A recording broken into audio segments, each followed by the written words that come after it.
जैसे आपने बोला था फ्लेक्सिबिलिटी और रिजिडिटी, अभी जैसे हाँ आपने ये बोला करियर पे फोकस करो, ठीक। हाँ।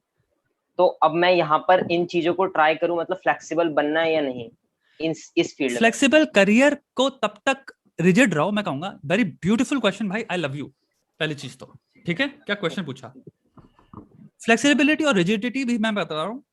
एक और चीज मैंने बोली थी ना, एवरीथिंग इन मॉडरेशन। तो तुम्हें रिजिडिटी करियर में तब तक रखनी है जब तक करियर भी फ्लेक्सिबल होने लायक ना हो जाए। तो तुम 18 में करियर के साथ बीसी नहीं कर सकते। और जो भी उल्लू का पट्टा तुम्हें ये बता रहा है ना यही एज है मजे की, वो गधा है। या तो उसके माँ बाप के पास बहुत पैसे थे उड़ाने को। मेरी बात समझना, तुम्हें हमेशा इंसान की हिस्ट्री स्टडी करनी चाहिए कि इंसान आ कहां से रहा है। बहुत सारे यूट्यूबर्स हैं जो कि ये राय देते हैं कि इस उम्र में नहीं करोगे तो कब करोगे। जरा एक बार देख लेना इनका बैकग्राउंड क्या था, हाँ। इनके माँ बाप की जॉब क्या थी, ये कितने कंफर्टेबल बैकग्राउंड से आ रहे थे। ये सब मैं बता रहा हूँ टू अ ग्रेट डिग्री। बहुत अमीर थे यार। इनका करियर फेल होना, इनका कुछ भी होना, इस पर इतना इम्पैक्ट नहीं था। तो इनके पास एक अपॉर्चुनिटी थी, इट अफोर्डेड देम कि डेटिंग भी कर पाए। प्लस 18 में पैसे थे उड़ाने को। इंडिया में कितने ज्यादा परसेंटेज है लोगों की जो के पास एक्चुअली में ऑप्शन है डेटिंग करने का, क्योंकि एक्सपोजर है। मोस्ट पीपल के पास एक्सपोजर ही नहीं है लड़कियों के साथ, क्योंकि उनकी वो सोशल इकोनॉमिक कंडीशंस नहीं है भाई, उस बैकग्राउंड से नहीं आते। वो बहुत ही कंजर्वेटिव बैकग्राउंड से आते हैं जहाँ पे माँ बाप ने कभी मिलने भी नहीं दिया, देखने भी नहीं दिया किसी लड़की को। तो ये जो है कूल बात कर रहे हैं ना, मेरे 17 साल में एक गर्लफ्रेंड थी, मेरी 18 साल में एक गर्लफ्रेंड थी, मेरी 19 साल में गर्लफ्रेंड थी।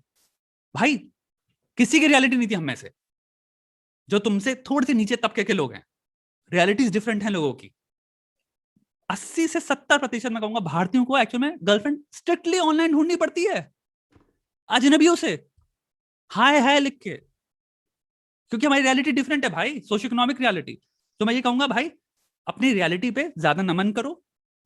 17, 18, 19 में और 20, 22, 21 में या 23 में डेटिंग कर लोगे तो कोई पहाड़ नहीं टूट जाएगा। 23 साल में जैसे तुम्हारी गर्लफ्रेंड बनती है, सेक्स करते हो, या 22 साल में, और अगर तुमने 20 साल में कर लिया, वही इंसान रहने वाले हो तुम। कुछ नहीं उखड़ जाएगा। तो ये मत सोचना कि अरे यार मेरे 20 में नहीं हो पाया, इवन तो मेरी जॉब बहुत बढ़िया लग गई, मेरा करियर बहुत बढ़िया जा रहा है, मेरी ट्रेजेक्टरी करियर की बहुत सही है, मेरी बहुत जगह प्लेसमेंट हुआ है, लेकिन सेक्स नहीं कर पाया तो मैं लूजर हूँ। स्टूपिड थॉट है ना। 22 में कर लोगे तुमने, ये हाँ। थोड़ी फर्क पड़ेगा कि 20 में नहीं किया, ये रिग्रेट है मेरी लाइफ का मेजर। लेकिन 22 में तुम फाड़ के बैठे हुए हो लाइफ में। फिर बात आती है तुम्हारी ओके। फ्लेक्सिबिलिटी की। लेट्स से तुम एक हम्म। ऐसी जगह पे पहुंच जाते हो 23 में 24 में, जहां पे जॉब सिक्योरिटी वर्ड होता है ना, वो आ गई है। क्योंकि तुम्हारा जो हम्म। ट्रेजेक्टरी जा रही है, जो एक्सपीरियंस ऐड हो रहा है, इट एंश्योर्स कि तुम्हारे करियर में प्रॉब्लम नहीं आएगी, एज लॉन्ग एज तुम डेडिकेटेड हो। तब तुम फ्लेक्सिबल हो सकते हो, वो रिजिडिटी की जरूरत नहीं है। लेकिन 19, 20, 21 में उसको सिक्योर करने के लिए, उस मुकाम को, रिजिडिटी चाहिए। इसलिए प्रायोरिटी में आपको नंबर 1 रखना पड़ेगा। समझ गए हो। शादी में हाँ। एक बात बताता हूँ, क्लियर। लेट्स से आप 29 के हो गए, आपके पास फाइनेंशियल बैकग्राउंड या सिक्योरिटी इतनी होगी कि तब आप अपनी वाइफ के साथ उसकी चैं पैपे अगर कर भी रहे हो उसके साथ, आप अफोर्ड कर पाते हो, आपको इतना स्ट्रेस नहीं होता।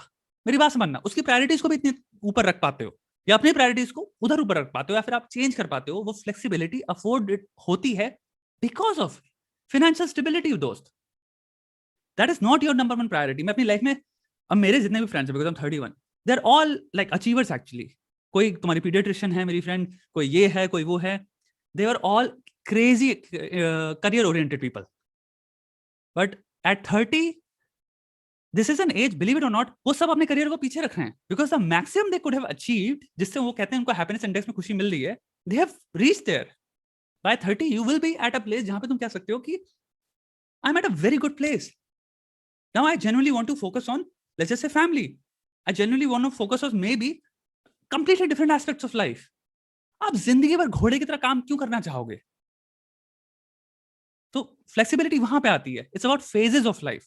But this current phase bro, यहां पे अभी मत खेलो फ्लेक्सिबिलिटी के साथ। यहां पे करियर को एक रिजिड वे में परस्यू करो, ताकि आप 25 के बाद रिजिडिटी को सस्पेंड कर पाओ और फ्लेक्सिबिलिटी इंट्रोड्यूस कर पाओ। समझ गया मैं।